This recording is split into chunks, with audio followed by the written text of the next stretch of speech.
시청자 여러분 안녕하십니까? 헬로티비 뉴스입니다. 첫 소식입니다. 김포 통진읍 행정복지센터가 신축 이전하면서 옛 청사를 어떻게 활용할지를 두고 의견이 분분합니다. 네, 뒤늦게 김포시가 계획을 내놓았지만 주민들은 탐탁지 않은 시선을 보내고 있는데요.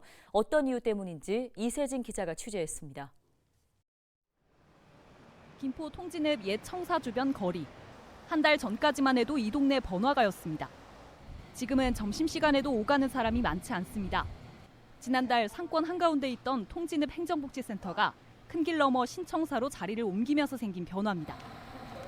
직원분들이 많이 왔었어요, 읍사무소에서. 그리고 또 들르다가 읍사무소에 또 볼일 보다가 또 내려와서 식사도 하시고 그랬는데 지금은 통 그런 게 없네요. 유동인구에 민감한 은행이나 가맹점부터 동네를 빠져나갔습니다. 한두 달 사이 공실이 된 식당 수가 크게 늘었습니다. 그게 빠지니까 다른 손님들까지도 거래를 안 하니까 거기를 안 가니까는 타격이 많지. 여기 골목 자체가 전부 다. 주민들은 도심 공동화나 슬럼화를 걱정하고 있습니다. 옛 청사 활용 계획에 눈길이 쏠린 것도 이 때문입니다. 뒤늦게 나온 김포시 계획은 임시 방편에 불과했습니다.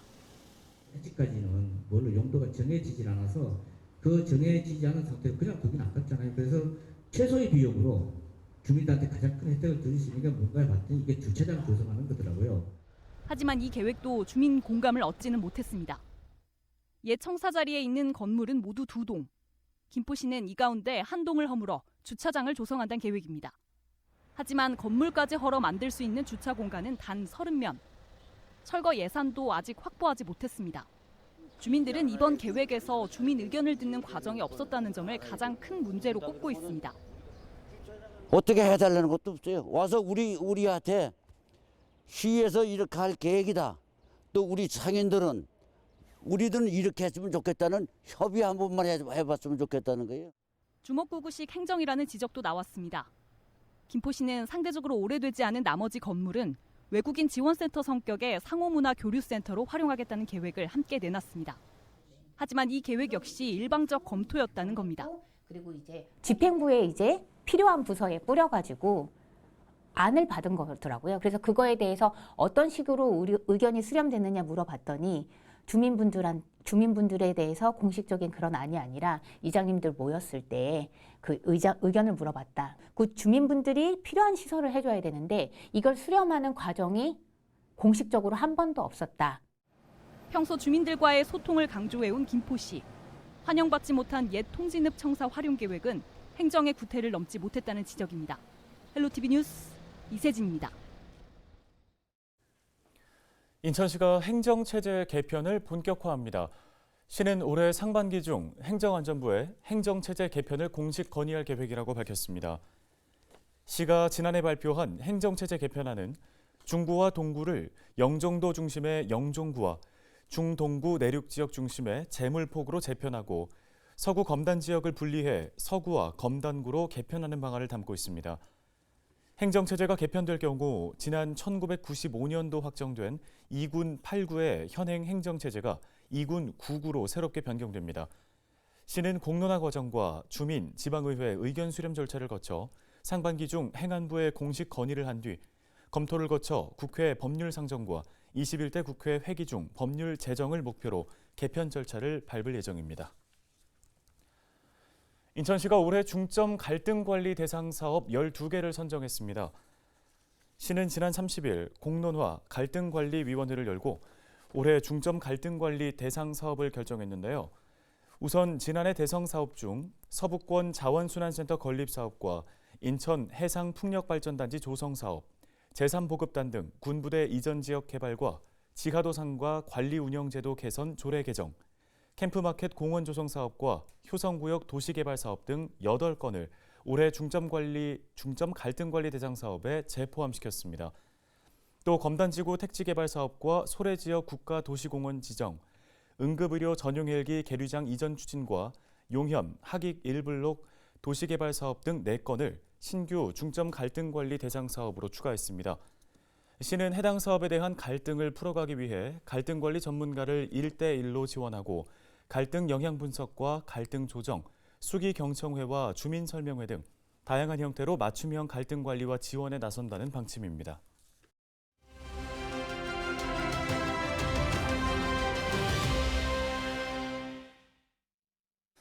지난 28일 한국GM 노조가 부평공장 미래차 생산 유치를 위해 정책 지원이 필요하다며 기자회견을 열었는데요.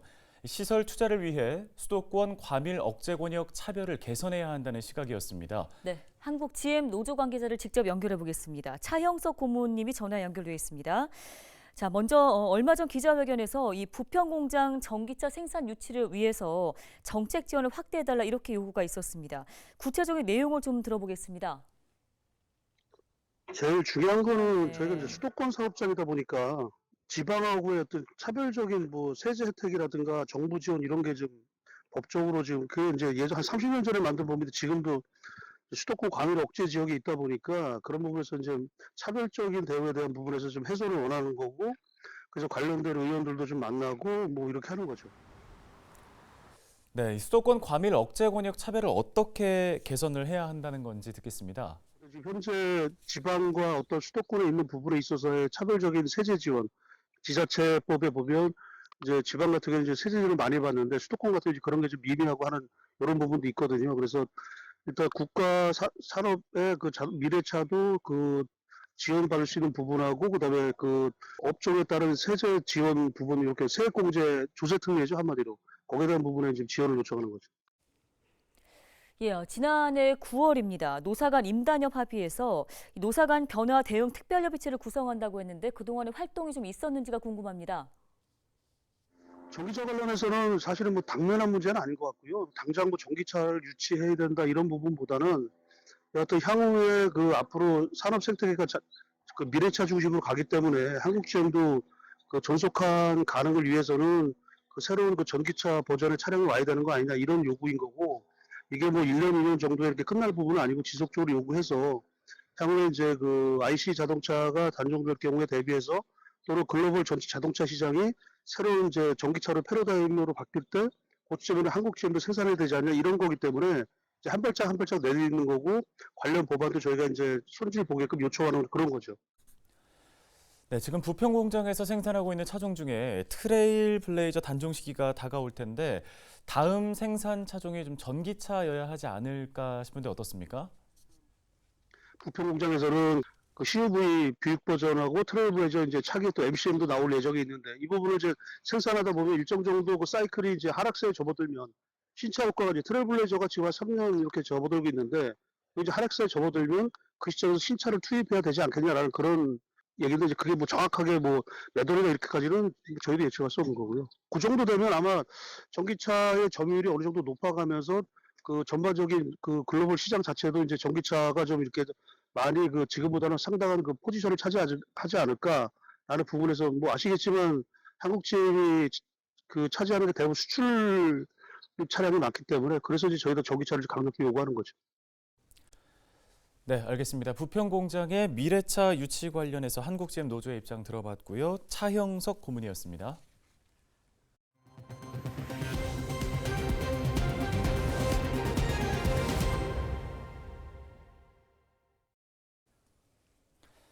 따뜻한 봄이 찾아오면서 요즘 전동 킥보드나 공유형 전기 자전거 타는 분들 많으시죠? 덩달아 사고 건수도 늘고 있습니다. 네, 젊은 세대를 중심으로 특히 인기가 높은데요. 야외 활동이 잦아지는 봄을 맞아서 더욱더 각별한 주의가 필요해 보입니다. 김수아 기자가 전해드립니다. 속도를 줄이지 못한 전동 킥보드가 차량 앞으로 돌진합니다. 헬멧도 쓰지 않고 도로 위를 질주하는 운전자도 많습니다. 전동 킥보드나 전동 이륜 평행차 등 전기를 동력으로 하는 교통수단의 공식 명칭은 개인형 이동장치입니다. 최고 속도는 시간당 25km 미만, 총 중량이 30kg을 넘지 않아야 합니다. 개인형 이동장치는 단거리 이동 시 시간을 줄여주고 경제적으로 효율적이라 젊은 세대에게 특히 더 인기가 많습니다. 빨라서 강의실에서 강의실 이동할 때 거리가 좀 되니까 이용 자주 하는 것 같아요. 편해서 걸어다니기 귀찮은데 빠르게 움직일 수 있어서. 하지만 인기가 늘면서 덩달아 교통사고도 늘고 있습니다. 전동 킥보드를 비롯해 개인형 이동장치의 교통사고 건수는 5년 전보다 무려 15배가량 증가했습니다. 그 사이 2017년 4명이던 사망자도 2021년에는 19명으로 5배 가까이 늘었습니다. 그런데 월별로 교통사고를 분석해본 결과 3월과 5월인 봄철에 사고가 급증하는 것으로 나타났습니다. 실제 도로교통공단이 발표한 월별 개인형 이동장치 교통사고 건수를 살펴보면 봄에 급증한 것을 확인할 수 있습니다. 추운 겨울 이용량이 떨어지면서 1월 평균 100건 이하로 줄었던 사고 건수가 날이 풀리고 야외 활동이 늘어나는 3월부터 크게 증가하는 겁니다. 특히 최근에는 대학생이나 10대들의 전동 킥보드 이용도 늘고 있는 상황. 전문가들은 개인형 이동장치는 인도에서 탈 수 없고 자전거 전용 도로 통행이 원칙이라며 안전한 주행 습관을 강조하고 있습니다. 안전벨트 착용은 물론 주행 속도 엄수, 도로 이용에 따른 운행, 음주운전 금지 등 안전수칙을 철저하게 준수하여 이용해야 합니다. 따뜻한 봄이 되면서 더 자주 마주치게 된 개인형 이동장치. 인도에서 주행 중 인명피해 사고가 발생할 경우 합의 여부와 관계없이 형사처벌의 대상이 되는 만큼 절대적인 안전수칙 준수가 필요해 보입니다. 헬로티비 뉴스 김수아입니다. 예년보다 일찍 핀 형형색 색의 꽃들이 도심 곳곳을 수놓고 있습니다. 봄의 기운을 물씬 느낄 수 있는데요. 네, 이번 주말 꽃나들이 가보시는 건 어떨까요? 이정아 기자가 부천의 봄꽃 명소로 미리 안내해드립니다. 부천 원미산이 온통 분홍빛으로 물들었습니다. 화사한 진달래 풍경 사이로 상춘객들의 발길이 이어집니다. 진달래 축제한다 그래서 왔어요. 너무 좋아요. 색깔이 너무 이뻐요. 정말 이뻐요. 지금 어릴 때 얘기를 하던 중이었는데. 시간을 내 진달래 동산에 찾아온 사람들은 꽃밭에서 사진을 찍고 추억을 남기며 한박 웃음을 마음껏 지어봅니다. 진달래가 꽃이 너무 예쁘고 공기도 좋고 이런데 몰랐는데 와보니까 너무 좋아요. 힐링이 됩니다. 진달래 7만여 그루, 채종과 재배를 거쳐 매년 묘목을 심기를 반복해 지금의 모습을 갖췄습니다. 올해 새롭게 식재한 진달래 나무도 있습니다. 이미 우리 이 원미산의 진달래 동산은 우리 부천시의 자랑이 되었고 진달래 꽃 축제가 시작이 됩니다. 꽃과 함께 또 시민들 축제를 함께하는 그런 기회를 갖도록 하겠습니다. 봄꽃 축제가 열리는 건 4년 만입니다. 부천에서는 진달래 축제를 시작으로 앞으로 보름 동안 곳곳에서 꽃잔치가 열릴 예정입니다. 축제 행사장 일대에 인파가 한꺼번에 몰릴 상황에 대비해 철저한 준비가 필요합니다.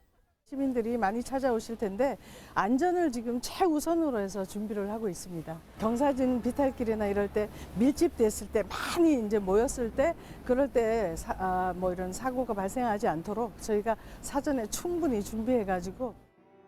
부천에서는 이번 주말 진달래 축제를 시작으로 앞으로 2주 동안 도당산 벚꽃과 춘덕산의 복숭아꽃이 연이어 만개하면서 봄꽃이 절정을 이룰 전망입니다. 헬로티비 뉴스 이정아입니다. 다음 소식입니다. 부천시 지속가능발전협의회가 지난 30일 신규 위원을 추가 선정하는 정기총회를 열었습니다. 부천 지속협은 이번 총회를 통해 허원배 신임 대표회장을 비롯해 위원 50명을 추가 임명했는데요.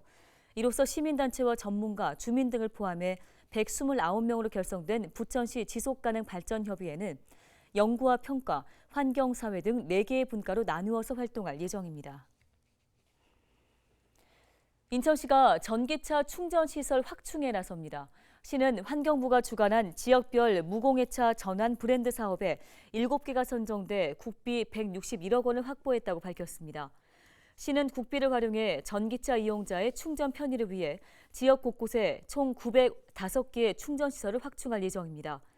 인천에는 지난해 말 기준으로 총 22,267대의 전기차가 등록돼 있는데요. 설치된 충전시설은 5,424기로 전기차 보급에 비해서 상대적으로 적은 실정입니다.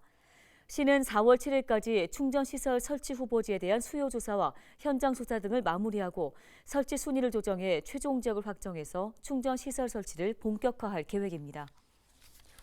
오늘 준비한 소식은 여기까지입니다. 네, 시청해주신 여러분 고맙습니다.